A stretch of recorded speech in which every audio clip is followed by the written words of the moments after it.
আসসালামু আলাইকুম। কেমন আছেন সবাই? আশা করি ভালো আছেন। আপনারা যদি আমার চ্যানেলে নতুন হয়ে থাকেন তাহলে কাইন্ডলি একটু সাবস্ক্রাইব করে দিন। আশা করি সবার সাপোর্টটা পাবো ইনশাল্লাহ।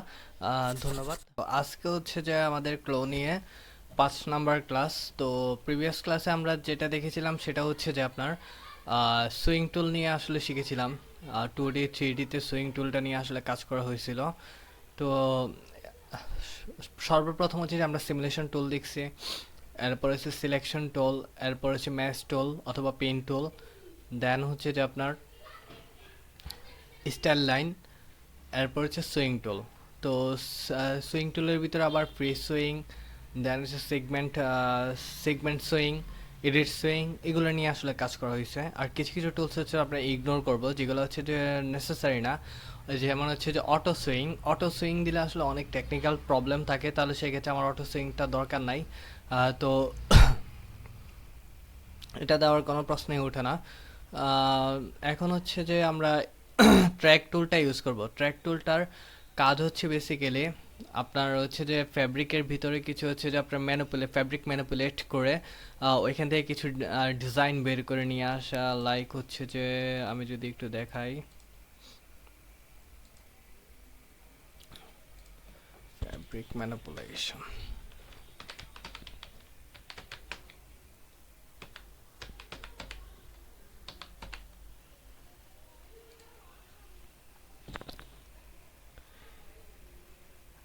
ট্র্যাক টুলটা ইউজ করে বেসিক্যালি হচ্ছে যে আমরা একটু ছবিতে যাই। এই যে দেখেন এরকম হচ্ছে যে কুচকানো হচ্ছে ডিজাইনগুলো করে নিতে পারি, এই যে এরকম প্যাটার্নগুলো আসলে করে নিতে পারি ট্র্যাক টুলটা ইউজ করে।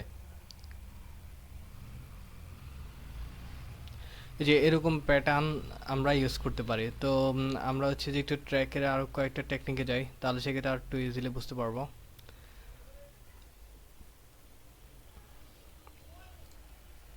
এই যে এরকম ডিজাইনগুলো আমরা ট্র্যাক টুলটা ইউজ করে করে নিতে পারি।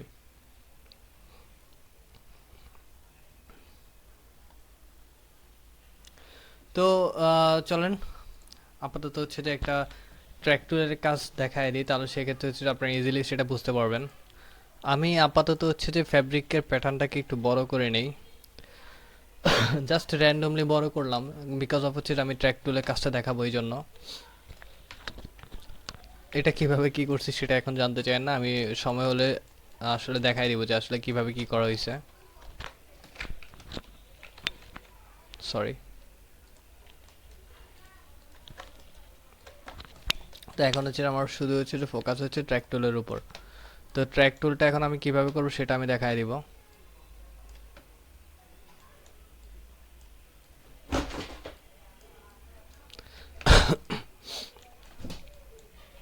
সাপোজ আমি এখানে একটা ট্র্যাক টুলের যে কাজটা সেটা অ্যাসাইন করব। তো ট্র্যাক টুল হচ্ছে যে আমি এডিট ট্র্যাক, এখানে ডাবল ক্লিক মানে হচ্ছে যে জাস্ট প্রেস করে ধরলে এখানে ট্র্যাক হচ্ছে দুইটার উপরে করা যায়, একটা হচ্ছে যে অ্যাভাটারের উপরে আর একটা হচ্ছে যে আপনার ফ্যাব্রিকের উপরে। তো আমি অ্যাভাটারের উপরে করব না, কারণ হচ্ছে আমার কাজটাই হচ্ছে যে ফ্যাব্রিক নিয়ে, তো ফ্যাব্রিকের উপরে আমি করব। তো আমি ট্র্যাক টুলটাকে ক্লিক করলাম, করার পর হচ্ছে যে দেখেন এখানে হচ্ছে পেন টুলের মতো অনেকটা কাজ করবে।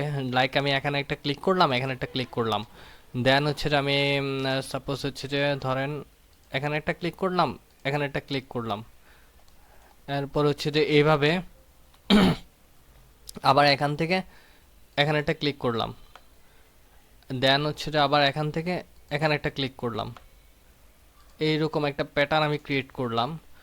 সাপোজ হচ্ছে যে আমার এই এই প্যাটার্নটা এখন আর দরকার নেই, এটা আমি ডিলিট করতে চাচ্ছি। তো এডিট ট্র্যাক টুলে গিয়ে জাস্ট এখানে সিলেক্ট করব, ব্যাক স্পেস দিলে হচ্ছে যে আপনি এটা মানে ডিলিট হয়ে যাবে। অথবা হচ্ছে যে আমি সবগুলা ট্র্যাক হচ্ছে কপি করব, তাহলে হচ্ছে কন্ট্রোল সি কন্ট্রোল বি, দেন হচ্ছে যে আমি এখানে হচ্ছে যে আবার হচ্ছে যে পেস্ট করে দিলাম, আবার হচ্ছে সবগুলা করব। তো তো দেখা গেছে হচ্ছে যে control C control B press করলে দেন হচ্ছে আবার এখানে সেটা হচ্ছে যে কপি পেস্ট করে ফেললাম।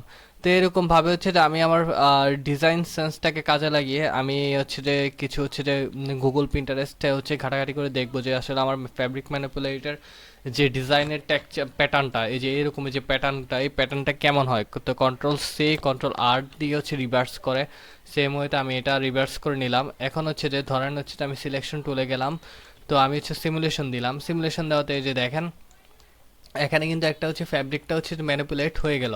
তো এই ড্র্যাপগুলোকে আরেকটু সুন্দর করার জন্য এখানে পার্টিসেল ডিসটেন্স মানে হচ্ছে ফ্যাব্রিকে যে এয়ার সার্কুলেট, এই সার্কুলেটের পরিমাণটা হচ্ছে যে আপনার প্যারামিটারটা 20 আছে, যদি আমি 5 করে দিই তার মানে হচ্ছে ফ্যাব্রিক থেকে হচ্ছে যে এয়ারটা কমে যাবে, ড্র্যাপেবিলিটির মানে হচ্ছে যে স্ট্রাকচারটা আরও সুন্দর করে স্মুথ ফুটে উঠবে। ঠিক আছে, সোজা কথা বলতে গেলে আপনার এই যে ফ্যাব্রিকটার ভিতরে অনেকগুলো ম্যাশ ক্রিয়েট হবে, জাল ক্রিয়েট হবে।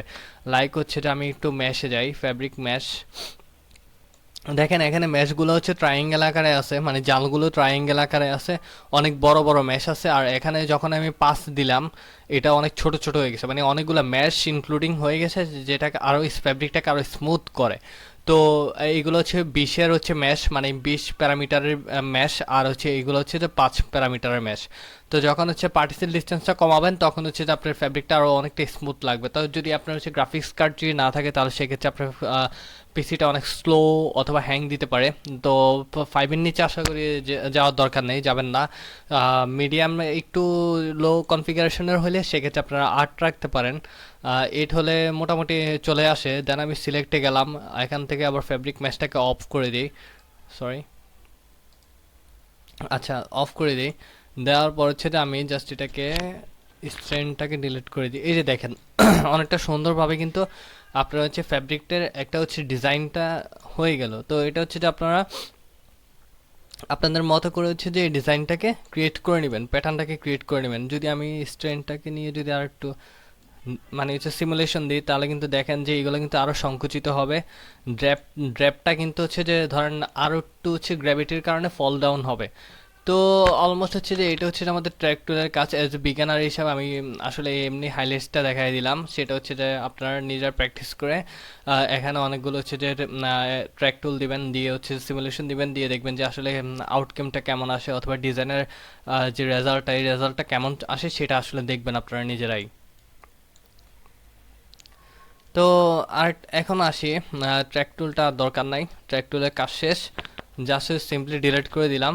এখন আসি, এখানে হচ্ছে যে এটা হচ্ছে যে ফোল্ড অ্যারেঞ্জমেন্ট টুল। আচ্ছা, ফোল্ড অ্যারেঞ্জমেন্ট টুলের ক্ষেত্রে আমি একটা হচ্ছে সিম্পলি হচ্ছে আমার একটা শেপ নিতে হবে। তো আমি শেপ টুলটা হচ্ছে আগে একটু দেখায় দিই। সেটা হচ্ছে যে 2D শেপ টুলটা হচ্ছে পলিগন টুল। পলিগন টুল দিয়ে আপনি আপনার মতো করে যে কোনো ধরনের শেপ নিতে পারেন, মানে শেপ নিয়ে হচ্ছে যে সেটাকে ফ্যাব্রিক করতে পারেন। ঠিক আছে, সরি, এটা হচ্ছে যে র্যান্ডমলি আপনি শেপ ক্রিয়েট করলেন কার্ভ দিয়ে। আর হচ্ছে যে পলিগনের নিচে আবার আছে রেক্ট্যাঙ্গেল। রেক্ট্যাঙ্গেলটা বেসিক্যালি হচ্ছে যে আয়তকার আকারেই হবে। এরপর হচ্ছে যে আবার ইলিপস, ইলিপস টুল দিয়ে হচ্ছে যে আপনার কোনো একটা সার্কেল লাগলে, দেখেন আমি এইভাবে যখন নিচ্ছি মাউসের এই যে রাইট বাটনটা ক্লিক করে তখনই কিন্তু দেখা যাচ্ছে যে সেটা হচ্ছে যে র্যান্ডমলি হচ্ছে, মানে কোনো রেশিও নাই, পজিশন নাই, কিছুই নাই, জাস্ট হচ্ছে এই জায়গা বড় এই জায়গা ছোট, একটা হচ্ছে যে চ্যাপ্টা চ্যাপ্টা আকৃতির হয়ে গেছে। তো এই জিনিসটা চাইলে আপনি ইলিপস টুলে ক্লিক করতে পারেন, দেন হচ্ছে অল্টার, সরি, দেন হচ্ছে যে এখানে সিলেক্ট করলেন, শিফট প্রেস করলেন। শিফট প্রেস করলে দেখেন যে চারোদিকের যে রেডিয়াসটা, এই রেডিয়াসটা চারোদিকে কিন্তু সমান থাকলো। তো এইভাবে হচ্ছে যে সমান অনুপাতে হচ্ছে যে আপনারা একটা ইলিপস নিতে পারেন। আবার স্পাইরাল হচ্ছে যে কয়েলের মতো দেখাবে যেটা, তো স্পাইরালটাও সেম। স্পাইরালটা সিলেক্ট করার ফলে এখানে কিন্তু এখানে দেখেন যে ইনার রেডিয়াস, যদি আমি সেটা ইনক্রিজ করি দেখেন ইনার রেডিয়াসটা বাড়তেছে। এরপর হচ্ছে ইনার, এটা হচ্ছে লেন্থ, ইনার রেডিয়াস, যে লেন্থের যে ইনার রেডিয়াস সেটা সেটা দেখেন আমি একটু রিডিউস করতেছি, দেখি কমে কিনা। আচ্ছা, এখানে যদি 400 দিই, দেখেন এখানে যদি সাপোজ 350 দিই, 4000 দিই, অনেকটা ইনক্রিজ করছে। তো ইনার রেডিয়াসের লেন্থটা হচ্ছে আপনি কীভাবে ছোটো বড়ো করবেন সেটা আপনি এখান থেকে হচ্ছে প্যারামিটারটাকে নিজের মতো করে কারেকশন করতে পারেন। দেন হচ্ছে যে আবার এখানে হচ্ছে সাইডে কতটুকু বাড়বে, লাইক হচ্ছে যে 8, এরপর আউটার 9, এগুলো হচ্ছে আপনারা নিজেরাই হচ্ছে যে এক একটা হচ্ছে যে মানে আমার পিসিটা হ্যাং মারছে, সরি ফর দ্যাট। এক একটা প্যারামিটার হচ্ছে নিজেদের মতো করে হচ্ছে যে আপ ডাউন করবেন, দেখবেন যে অটোমেটিক হচ্ছে যে এটা ওইরকমভাবে হচ্ছে যে চেঞ্জ হবে। তো ডিরেকশন আবার ক্লথ ওয়াইজ থাকতে ঘড়ি কাটার যে প্যাটার্ন, ওই প্যাটার্ন ওয়াইজ স্পাইরালটা হবে। আবার হচ্ছে যে সরি, বিকজ অফ হচ্ছে যে এখানে ভ্যালিডটা 4000 দেওয়ার কারণে আসলে হ্যাংটা মারা। আচ্ছা সমস্যা নেই, আমি এন্ড টাক্সে যাই, টাস্ক ম্যানেজারে গেলেই হবে। টাস্ক ম্যানেজার, যেহেতু এটা হ্যাং মারছে সো এটা অনেকটা সময় নেবে, আমি সময় টাইম ওয়েস্ট করতে চাই না। এখানে গিয়ে আমি এন্ড টাস্ক দিয়ে দিলাম। ওকে, ডান। তো আমার অলমোস্ট হচ্ছে যে আমি একটু কষ্ট করে আবার হচ্ছে যে সেটা ওপেন করতে হবে সফটওয়্যারটা।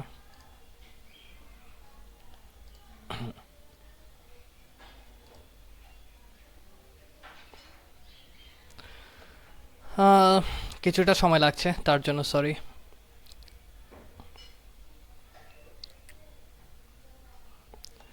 তো এখন দেখেন যে আমি ওই সময় হচ্ছে যে কিছু প্যাটার্ন বক্স নিয়ে দেখাচ্ছিলাম যে কিভাবে একটি কাস্টমাইজ প্যাটার্ন ক্রিয়েট করতে হয় অথবা ডিফল্ট প্যাটার্ন ক্রিয়েট করতে হয়।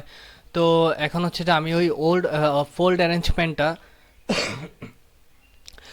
অ্যারেঞ্জমেন্ট টুলটা দেখানোর জন্য আসলে বেসিক্যালি হচ্ছে যে আমি এটা দেখাতে নিয়েছিলাম। তো এখন ধরেন হচ্ছে যে আমি একটা রেক্ট্যাঙ্গেল নিলাম। তো রেক্ট্যাঙ্গেল নেওয়ার পরে এখন হচ্ছে যে আপনি চাইলে একটা ভালো একটা দিক দেখাই দিই। ধরেন হচ্ছে আমরা তো হচ্ছে যে ম্যাশটা, ওই যে পিন টুলটা, যে ম্যাশ টুলটা দেখছিলাম না, এখান থেকে একটা পিন ম্যাশ নিলাম, এখানে একটা পিন ম্যাশ নিলাম, দেন হচ্ছে সিমুলেশন দিলাম। দেখেন এটা কিন্তু অলরেডি হ্যাঙ্গিং হয়ে আছে। তো আরেকটা জিনিস একটু দেখাই দিই টেকনিক, আপনারা নোট করে নেবেন। ফ্যাব্রিকটাকে সিলেক্ট করলাম, এটা কিন্তু এখন হচ্ছে যে স্ট্রেংথটা কম, মানে এটা হচ্ছে যে অনেকটা পাতলা কিছু মানে একদম ফ্যাব্রিকের মতো লোক হচ্ছে। যখন হচ্ছে যে আমি কন্ট্রোল এইচ প্রেস করবো, এটার ফ্যাব্রিকের স্ট্রেংথটা বের হয়ে যাবে, আর হচ্ছে ড্র্যাপটাকে সে রিডিউস করে ফেলবে, ঠিক আছে। তো এটা হচ্ছে একটা টেকনিক। এই কালারটা অবশ্যই আপনি দেখতে পারবেন যখন আমি একটা ডিজাইন করতে যাব, তখন কোনো সময় হচ্ছে আমাকে সেটা স্ট্রেন্টে যেতে হচ্ছে, আবার কন্ট্রোল এইচ প্রেস করে সেটা আবার হচ্ছে রিডিউ করে দিলাম। তো আবার হচ্ছে মাউসের লেফট বাটন ক্লিক করলেন, আমি এখান থেকে হচ্ছে যে স্ট্রেন্টটা নিতে পারি, কন্ট্রোল এইচ দিলাম, সেম ওয়ে আবার হচ্ছে গেলাম কন্ট্রোল আনস্ট্রেন্টে গেলে কন্ট্রোল এইচ। এখন আসেন যে আপনি এই প্যাটার্নটাকে ফ্রিজিং করবেন। ফ্রিজিং করলে আপনার হচ্ছে যে এটা হচ্ছে যে এই কালার চলে আসবে। এই শেডে ফ্রিজিং থাকা মানে আপনি এই প্যাটার্নটার ড্র্যাপ মানে সিমুলেশন দেওয়ার পরে হচ্ছে যে এটার কোনো পরিবর্তন হবে না, মানে এটা ফ্রিজ আকারে থাকবে। তো অনেক সময় দেখা গেছে যে হচ্ছে যে অনেক ক্রিটিক্যাল সাইটগুলো হচ্ছে যে আমাকে ফ্রিজ করতে হচ্ছে অন্য আদার্স সাইটটাকে অ্যাডজাস্ট করার জন্য। তো ফ্রিজিং টুলটাও খুব ইম্পর্টেন্ট। সো হচ্ছে আপনি আবার যদি আনফ্রিজ করতে চান তাহলে এটাকে সিলেক্ট করে মাউসের লেফট বাটন ক্লিক করে আনফ্রিজে চলে যাবেন, দেন আনফ্রিজ ক্লিক করলে সেটা আনফ্রিজ হয়ে যাবে। তো এই হচ্ছে যে আমাদের ফ্রিজিং কিভাবে করতে হয়, আর হচ্ছে যে স্ট্রেন্থ কিভাবে করতে হয়, আনস্ট্রেন্থ কিভাবে করতে হয়, তো এগুলোও আমি দেখাই দিলাম। তো আসলে সব কিছুই আসলে সিকোয়েন্সলি চলে আসছে। আসলে আমরা কিন্তু এখন আর হচ্ছে যে ইন্টারফেস নিয়ে হচ্ছে যে পড়াশোনা করতেছি না, এখন আমরা মূলত হচ্ছে যে কীভাবে ছোট ছোট করেই আসলে একটা বড় একটা গার্মেন্টস ডেভেলপমেন্ট করা যায়, অথবা হচ্ছে যে কাজগুলো আমরা করতে মানে প্রফেশনাল লাইফে হচ্ছে যে কীভাবে আমরা একটা সার্ভিস দিতে পারবো, ওই রকম স্কিলটাকে হচ্ছে যে আমরা গ্রো করার ট্রাই করতেছি। তো এখন দেখেন আমি ফ্যাব্রিকটাকে সিলেক্ট করলাম। তো আমি এটা আপাতত হচ্ছে যে ক্যান্সেল করে দিলাম, যেটা ফোল্ড অ্যারেঞ্জমেন্ট টুলটা দেখাইতে নিয়েছি। তো আমি আরেকটা রেক্ট্যাঙ্গেল নিব, রেক্ট্যাঙ্গেল নেওয়ার পরে ফোল্ডিংটা করার জন্য আপনাকে এখানে একটা প্যাটার্নের মাঝখানে একটা ইন্টারনাল লাইন নিতে হবে। তো এখানে হচ্ছে যে একটু দেখেন পলিগন টুলের মানে হচ্ছে যে এখানে শেপ টুলটার নিচে কিন্তু আরেকটা সেম টুল আছে, সেমই, সেটা হচ্ছে ইন্টারনাল লাইন, মানে ফ্যাব্রিকের ভিতরে অ্যাডিশনালি কিছু লাইন অথবা শেপের ভিতরে অ্যাডিশনাল কিছু লাইন ইউজ করা। এটা তো এই টুলটা দিয়ে তো আমার প্যাটার্ন হয়, আর এই টুলটা দিয়ে হচ্ছে আমি প্যাটার্নের ভিতরে আরও কিছু লাইন অ্যাড করতে পারবো ডিজাইন পারপাসে। তো ধরেন আমি হচ্ছে যে ইন্টারনাল লাইন অথবা পলিগন অথবা লাইন নিলাম, দেন এখানে একটা সিলেক্ট করলাম, শিফট প্রেস করলে এখানে একটা ক্লিক করলাম। আরেকটা জিনিস নোট করবেন যে ইন্টারনাল লাইনটা শুধু প্যাটার্নেই কাজ করবে, আদারওয়াইজ সেটা এখানে কিন্তু বাইরে কখনোই কাজ করবে না, এটা কিন্তু অবশ্যই মাথায় রাখবেন। তো আমি একটু এখানে যাওয়ার পরে হচ্ছে যে ফ্যাব্রিকে যাই, সরি এখানে যাওয়ার পরে এখানে দেখেন শো বেস লাইনও কি সেটা আমরা যাবো, শো ইন্টারনাল লাইন। এই যে গার্মেন্টসে এখানে রাখার পরে এখানে একটা টুলবার চলে আসলো, তো এখানে হচ্ছে শো ইন্টারনাল লাইনটাকে প্রেস করলাম, করার পর হচ্ছে দেখেন আবার 3Dতেও কিন্তু একটা হচ্ছে যে লাইন দেখা যাচ্ছে, তাই না।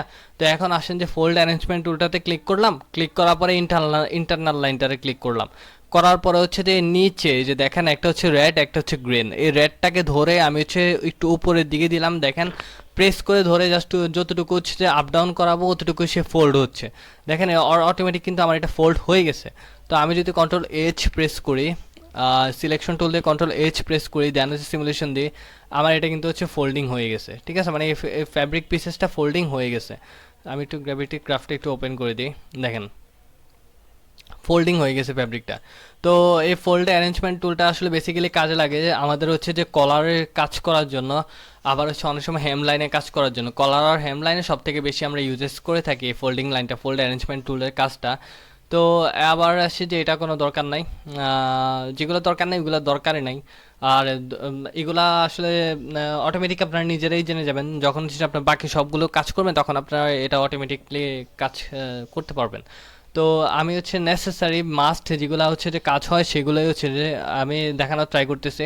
বিকজ অফ হচ্ছে যে আপনারা যত তাড়াতাড়ি আসলে শিখে আসলে একটা ডিজাইনে যেতে পারবেন, ডিজাইন ডেভেলপমেন্টে যেতে পারবেন, ততক্ষণই মনে হবে যে না আমি এতক্ষণ যা সময় ইনভেস্ট করছি সেটা আমার কিছুটা সার্থক। তো এখন হচ্ছে যে আমি এখানে 2D অ্যারেঞ্জমেন্ট দিই। 2D অ্যারেঞ্জমেন্ট দিলে হচ্ছে যে মানে এখানে ওই যে আমরা দেখেছিলাম যে লাইক হচ্ছে যে এখানে যাওয়ার পরে যে reset 2D arrangement, reset 3D arrangement, তো এখানে দুইটা টুল কিন্তু এখানে আমার অলমোস্ট দেওয়া আছে যে এটা দিলে কিন্তু 3D অ্যারেঞ্জমেন্ট, 2D অ্যারেঞ্জমেন্ট। আবার হচ্ছে যে আরেকটা হলো এটা হচ্ছে 3D অ্যারেঞ্জমেন্ট টুল, মানে ওই দুইটা অপশনে দুইটা টুল এখানে দেওয়া আছে। তো আই হোপ যে এখানে আর কোনো কোশ্চেন নাই, এই দুইটা অনেকটা ইজিলি বোঝা গেছে। তো এখানে হচ্ছে যে আবার অটো 3D অ্যারেঞ্জমেন্ট এগুলো দরকার নাই। রিড্যাপ অ্যারেঞ্জমেন্ট, রিড্যাপটা আর হচ্ছে যে সিমুলেশন টুলটা সিমিলার প্রায়, মানে হচ্ছে যে দেখাই দিই। ধরেন একটা অ্যাভাটার নিলেন, মেল দিলাম, নো, এরপর হচ্ছে যে গার্মেন্টসে যাব। তো গার্মেন্টসে যাওয়ার পরে হচ্ছে যে মেল সিলেক্ট করলাম। ওকে, এখন দেখেন আমরা কি করতাম, সিমুলেশনে ক্লিক করতাম। সিমুলেশনে ক্লিক করলে কি হইতো, সেটা ফ্যাব্রিক আকারে হয়ে যেত, মানে হচ্ছে ফ্যাব্রিকে কনভার্ট হয়ে যেত শেপটা। তো আমি হচ্ছে যে ফ্যাব্রিকে কনভার্ট মানে সিমুলেশন ছাড়াও রিডেফ টুল অ্যারেঞ্জমেন্টটা দিয়ে আমি কি করতে পারি দেখেন, এটা কিন্তু অটোমেটিক হচ্ছে যে মানে হচ্ছে ফ্যাব্রিক আকারে কনভার্ট হয়েছে, বাট এটা কিন্তু এখনো শেপ আকারে আছে, বিকজ অফ হচ্ছে আমি সিমুলেশনটা দেইনি। তো এটা দিয়ে হচ্ছে যে একটা ডিসঅ্যাডভান্টেজ হচ্ছে এটা শেপ আকারে থাকবে, আর এটা দিয়ে হচ্ছে যে আপনার শেপ এরপর হচ্ছে যে ফ্যাব্রিক দুইটাই হচ্ছে যে বোথ ভার্সনটাই থাকবে। তো এটা হচ্ছে রিড্যাপ দিলাম। এরপর আসি যে high rest garments. High rest garments হচ্ছে যে ওই যে আপনার ফ্যাব্রিকের ম্যাশের ঘনত্বটা বাড়ানো, যেটা আমি হচ্ছে যে পার্টিসেল ডিস্টেন্সে যে লাইক হচ্ছে যে আমি এখানে দিলাম যে এটার হচ্ছে পার্টিসেল ডিস্টেন্স 20, আর হচ্ছে যে এখানে হচ্ছে হাই রেস্টটা দিলে সেটা হচ্ছে দেখেন 5 হয়ে যাবে। এখানে ক্লিক করলাম, দেখেন যে পার্টিসেল ডিস্টেন্স 5, টলারেন্স 5, আর ফ্যাব্রিকের যে টলারেন্স সেটা হচ্ছে যে কমে যাবে, মিলিমিটারও কমে যাবে। অ্যাভাটার 0, স্কিন 0, সিমুলেশন ফিটিং অনেকটা হাই রেস্ট। হাই রেস্টটা একটু দিয়ে দেখি, তো দেখা যাক কী হয় আসলে হাই রেস্টটা দিলে। তো সিলেক্ট করলাম, এরপর হচ্ছে যে আপনার সিমুলেশনটা দিলাম, দেওয়ার পরে দেখেন যে এটা টোটালি একদম ফুল রিয়েলিস্টিক, মানে ড্র্যাপের পরিমাণটা আমার যে গার্মেন্টসে সেটা হচ্ছে যে আমার গার্মেন্টসের ড্র্যাপটাকে ইনক্রিজ করে নিয়ে আসতেছে। তার মানে একটা গার্মেন্টসের যত বেশি ড্র্যাপ, শ্যাডো, লাইট অ্যান্ড শ্যাডোর হচ্ছে যে ব্যাপারটা থাকবে তত বেশি কিন্তু সেটা আরও রিয়েলিস্টিক মনে হবে। তো হাই রেস্ট গার্মেন্টসের টুলটা দিয়ে আসলে বেসিক্যালি এই কাজটাই করে যে পার্টিসেল ডিস্টেন্সের মানে ভ্যালুটা কমায় ফেলে। তো এটা কিন্তু আমরা আলটিমেটলি মেইনলি হচ্ছে যে আমরা হচ্ছে যে এখান থেকে 2D প্যাটার্ন থেকেও কিন্তু করতে পারি। 2D প্যাটার্ন থেকেও আমরা এই মানে হচ্ছে যে ভলিউমটা কিন্তু কমাই ফেলতে পারি। তো এখানে জাস্ট একটা টুল রাখছি ডিফল্ট আকারে। তো আসলে অনেকগুলো টুল কিন্তু আমরা অনেক ওইতেই করতে পারি। তো বেসিক্যালি আমি দেখানোর কারণটা হচ্ছে যে এই কারণে যে আপনাদের যাতে হচ্ছে যে কোনো কিছুর ল্যাকিংস অথবা ঘাটতিটা না থাকে। আচ্ছা, এগুলো হচ্ছে যে আমি একটু পরে দেখাবো। আমি আরও কয়েকটা ক্লাস পরে দেখাবো। এটা হচ্ছে এডিট অ্যাভাটার মেজারমেন্ট। যখন আমরা অ্যাভাটারে হচ্ছে যে কাস্টমাইজ অ্যাভাটার সাইজিং নিয়ে কাজ করবো না, তখন হচ্ছে যে আমরা এগুলা নিয়ে কাজ করব। এখন যেহেতু আমরা গার্মেন্টসের দিকে আছে, আমরা একটু গার্মেন্টসের দিকে ফোকাস করি আর বেসিকটার দিকে ফোকাস করি। এগুলো একটু অ্যাডভান্স লেভেলের। তো অ্যাডভান্স লেভেলেরগুলো আমি দেখাবো। আসলে মেনলি হচ্ছে যে আমি আপনাদের জন্য কোনো কোর্স আউটলেট ক্রিয়েট করিনি, বিকজ অফ হচ্ছে যে আমি যে প্রসেসে শেখাচ্ছি সেটা আমি চেষ্টা করছি যে প্রত্যেকটা ট্রান্সের প্রত্যেকটা টুলসে হচ্ছে যে অনেকটা সুন্দরভাবে হাইলাইট করার জন্য, যাতে হচ্ছে যে আপনারা ইজিলি সেটাকে নিতে পারেন, ইজিলি বুঝতে পারেন, কোনো কোশ্চেন যাতে হচ্ছে আপনাদের ভিতরে না থাকে। তারপরেও যদি থাকে সেটা আমাকে অবশ্যই করতে পারেন, আমি সেটা ইনশাল্লাহ সলভ করার জন্য ট্রাই করব। বাট আমি চাচ্ছি যে আপনারা অ্যাজ সুন হচ্ছে যে এক ডিজাইন অ্যান্ড কনসেপ্ট ডেভেলপমেন্টের দিকে ফোকাস করেন, একটা সফটওয়্যার শিখে। তারপরে ইনশাল্লাহ আমরা আরও অনেক অ্যাডভান্স কিছু দেখবো ইনশাল্লাহ। তো যাই হোক, আমি হচ্ছে যে এখন সাপোজ হচ্ছে এটারও প্রয়োজন না, এটা হচ্ছে মোশন নিয়ে যখন আমরা কাজ করবো তখন আমরা মোশনটা দেখাই দিব। দেন হচ্ছে যে এখানে আরেকটা টুল দেখা যাচ্ছে, সেটা হচ্ছে যে এডিট 3D প্যান। তো এডিট থ্রি ডি প্যান হচ্ছে গার্মেন্টস। আচ্ছা, এখানে আমি যে এডিট থ্রি ডি প্যানটা নেই, ধরেন হচ্ছে যে এখানে আমি যদি এডিট থ্রি ডি প্যান নিই, তাহলে হচ্ছে যে এডিট থ্রি ডি প্যান গার্মেন্টসে যেতে হবে। দেন হচ্ছে যাওয়ার পরে আমি এখানে একটা প্যান নিয়ে একটা মার্ক করলাম সাপোজ ধরেন। তো করার পরে হচ্ছে যে এটা আমার একটা বেস লাইন আকারে চলে আসলো। যে না, বেস লাইনটা হচ্ছে যে ইন্টারনাল লাইন আর হচ্ছে বেস লাইনের ভিতরে ডিফারেন্টটা কোন জায়গাতে আমি আপনাদেরকে একটু বুঝাই দিই। সেটা হচ্ছে ধরেন আমি একটা ইন্টারনাল লাইন নিলাম। তো ইন্টারনাল লাইনটা কিন্তু red red colour sign show করবে। ধরেন এই যে এখানে কিন্তু রেড কালার সাইন শো করবে ইন্টারনাল লাইনটা, ঠিক আছে। ধরেন আমি একটু কার্সরটা যদি সাপোজ সাপোজ এই যে দেখেন, এটা কিন্তু একটা রেড কালার একটা লাইন শো করবে। আর এটা কিন্তু অ্যাক্টিভেটেড থাকবে, এটা চাইলে আপনি যে কোনো জায়গাতে সেটা মুভ করতে পারবেন। আর যে বেস লাইনটা হচ্ছে যে মূলত এখানে একটু বেস লাইনে যাই। এই শেপ, ইন্টারনাল আর বেস তিনোটাই কিন্তু সেম, মানে হচ্ছে তাদের ক্যারেক্টার সেম, বাট হচ্ছে যে তাদের হচ্ছে যে কি বলবো সরি, মানে তাদের ফেস সেম বাট হচ্ছে ক্যারেক্টার ডিফারেন্ট। লাইক হচ্ছে যে আমি আপনাদেরকে এক কথায় বুঝাই দিই, সেটা হচ্ছে যে পলিগন শেপ টুল দিয়ে শেপ ক্রিয়েট করতে পারবেন। ইন্টারনাল লাইনটা শুধু প্যাটার্নেই কাজ করবে, কিছু অ্যাডিশনাল হচ্ছে যে মানে ডিজাইন পারপাসের জন্য এটাও সেম। এটা হচ্ছে যে ডিঅ্যাক্টিভ হয়ে থাকবে আপনার প্যাটার্ন লাইনের ভিতরে। লাইক হচ্ছে যে ধরেন আমি এখানে এখানে এখানে এখানে একটা বেস লাইন নেই। তো বেস লাইন নেওয়ার পর এখানে দেখেন যে বেস লাইনটা আমার কি হয়ে আছে, দেখেন ফোটা ফোটা ফোটা ফোটা ফোটা, কিন্তু এটাকে চাইলেও আমি ধরতে পারতেছি না অথবা এডিট করতে পারতেছি না। এটাকে করার জন্য হচ্ছে যে আমাকে ট্র্যাক টুলের হেল্প নিতে হবে। ট্র্যাক টুলটাকে যখন ধরবে তখন এটা হচ্ছে বোল্ড হয়ে যাবে, তার মানে এটা এখনো অ্যাক্টিভেট না। কিন্তু ট্র্যাক টুলটা এমন একটা পাওয়ার আছে যেটা দিয়ে ইন্টারনাল লাইনটাকে হচ্ছে যে আপনি কি করতেছে, যে বোল্ড করে ফেলতেছে। এখন আপনি যদি সেটাকে অ্যাক্টিভেট করতে চান তাহলে ধরেন হচ্ছে পুরোটাকে সিলেক্ট করে অ্যাক্টিভেট করতে পারবেন। আর লাইক হচ্ছে জাস্ট আপনি এই লাইনটাই অ্যাক্টিভেট করবেন। তো সরি, আসলে ঠান্ডা লেগে গেছে অনেক, তার জন্য সরি। তো এখন হচ্ছে যে এখানে ক্লিক করলাম, করার পর হচ্ছে জাস্ট আমাদের এন্টারটা প্রেস করলাম। এন্টারটা প্রেস করার ফলে কিন্তু এই বেস লাইনটি আপনার ইন্টারনাল লাইনে কনভার্ট হয়ে গেল দেখেন। আর বাকিগুলা কিন্তু হয় নাই। এখন সবগুলাকে যদি করতে চাই আবার সেম ওইতে ট্র্যাক টুলটা দিয়ে আমি সিলেক্ট করলাম, করার পর হচ্ছে এন্টার প্রেস করলাম। সাম অফ ওই যে যাই হোক আমার একটা ছিল, তো এই জন্য হয়তো এই নোটিশটা ছিল। তো আমি হচ্ছে যে জাস্ট এখানে ক্লিক করি, এখানে ক্লিক করি, এখানে ক্লিক করি, শিফট প্রেস করে মাল্টিপল হচ্ছে সিলেকশন করি, দেন এন্টার প্রেস করি। এন্টার প্রেস করার পর হচ্ছে যে দেখেন আমার এই পুরাটাই হচ্ছে যে আমার কি একটা ইন্টারনাল লাইন হয়ে গেল, ইন্টারনাল লাইনে কনভার্ট হয়ে গেল। তো আমরা মোটামুটি হচ্ছে base line, internal line and shape line তিনোটা সম্পর্কে হচ্ছে যে ভালো একটা আইডিয়া নিলাম যে আমরা কিভাবে কি করতে পারি, কোনটার কাজ কি হইতে পারে। আর দেন হচ্ছে ট্র্যাক টুলটা হচ্ছে মাঝখান দিয়ে দেখাই দিলাম, ট্র্যাক টুলটার কাজ কি, ট্র্যাক টুলটা কখন কাজ করতে হয় সেটাও আমরা দেখাই দিলাম। তো আশা করি হচ্ছে যে আপনারা এই ক্লাসটা সুন্দরভাবে মনোযোগ দিয়ে দেখবেন, ভালোভাবে দেখবেন, যতটুকু দেখেছি ততটুকু ভালোভাবে প্র্যাকটিস করবেন। আর কোনো কোশ্চেন থাকলে সেটা অবশ্যই অবশ্যই আমার সাথে শেয়ার করবেন।